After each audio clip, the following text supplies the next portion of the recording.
देखिए, इस वक्त की बड़ी खबर आ रही है। जो पंचायती राज मंत्री है दीपक प्रकाश, वो एमएलसी बन गए हैं। पूरी खबर पर बातचीत करेंगे chief editor Shrikant Pratyush sir से। सर, ये बड़ी खबर आ रही है। बिल्कुल। दीपक प्रकाश अब मनोनीत हो गए हैं विधान परिषद के सदस्य। राज्यपाल ने कर दिया है, गजट में प्रकाशन भी हो चुका है। मतलब आज से वो एमएलसी हैं, विधान परिषद के सदस्य हो गए हैं। तो कितना बड़ा विवाद था, कितना बवाल मचा था कि दीपक प्रकाश किसी भी सदन के सदस्य नहीं है, मंत्री बन गए हैं। लेकिन आज से दीपक प्रकाश विधान परिषद के सदस्य हो गए और अब मुझे लगता है कि उनके मंत्री पद को लेकर कोई खतरा नहीं रहेगा। क्योंकि आपको पता है कि जनहित याचिका सुप्रीम कोर्ट में एक बीजेपी के ही नेता ने दायर कर दी थी और उसको लेकर सुप्रीम कोर्ट में सुनवाई भी चल रही थी। सुप्रीम कोर्ट ने कड़ा रुख अख्तियार किया था, बिहार सरकार से जवाब तलब किया था कि भाई किस आधार पर दीपक प्रकाश 6 महीने से ज़्यादा दिन से मंत्री हैं। क्योंकि दीपक प्रकाश पहली बार मंत्री बने थे नीतीश कैबिनेट में और उसके बाद फिर सरकार बदल गई, सम्राट चौधरी मुख्यमंत्री बन गए, फिर दोबारा दीपक प्रकाश मंत्री बन गए। तो दोनों टर्म जोड़ दें अगर तो 6 महीना से ज़्यादा का हो जाता है। लेकिन कानून ये कहता है कि एक विधानसभा के कार्यकाल में कोई दोबारा मंत्री नहीं बन सकता है अगर वो किसी सदन का सदस्य नहीं है। तो इसको लेकर केस चल रहा था सुप्रीम कोर्ट में, लेकिन बीजेपी ने अपने एमएलसी देवेश जी का इस्तीफा ले लिया। 4 दिन पहले ही इस्तीफा लिया था और आज घोषणा भी हो गई कि भाई मनोनीत हो गए एमएलसी, राज्यपाल ने मनोनीत कर दिया है। तो अब उनकी मंत्री की कुर्सी पर कोई खतरा नहीं है। और काफ़ी विवाद भी चल रहा था दीपक प्रकाश को लेकर के। कहीं ना कहीं बीजेपी ने यह भी संदेश देने की कोशिश की कि भाई हम गठबंधन में किसी को नाराज नहीं कर सकते। नहीं, देखिए, पहले बीजेपी पहले भी भेज सकती थी उनको विधान परिषद, लेकिन पहले दिलीप जायसवाल जो बीजेपी के बड़े नेता हैं, मंत्री हैं, उनका बयान आया कि भाई उपेंद्र कुशवाहा को राज्यसभा भेज दिया।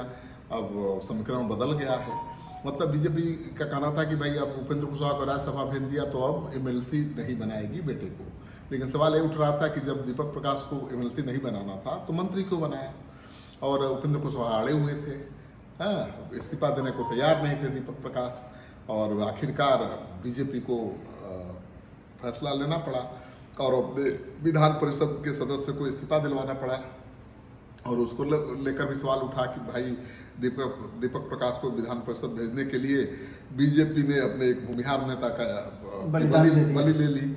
लेकिन ये बात ये समझ लीजिए कि उपेंद्र कुशवाहा के बेटे हैं दीपक प्रकाश। उपेंद्र कुशवाहा बड़े नेता हैं कुशवाहा के, और उनको नाराज करने का जोखिम बीजेपी नहीं मोल सकती है। क्योंकि लौकिक समीकरण जो है बहुत अहम है बिहार के लिए।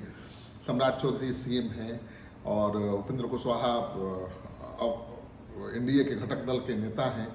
अगर उनके बेटे को विधान परिषद नहीं भेजती बीजेपी तो उनकी मंत्री की कुर्सी खतरे में पड़ जाती और एक अलग मैसेज आता कि बीजेपी के खिलाफ कि भाई बीजेपी सहयोगियों को भी नहीं छोड़ती है।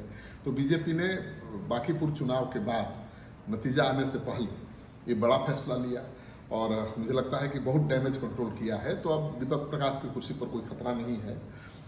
सवाल ये उठता है कि भाई कानून का प्रावधान क्या कहता है। 6 महीना से ज़्यादा का कार्यकाल तो पूरा कर ही चुके हैं।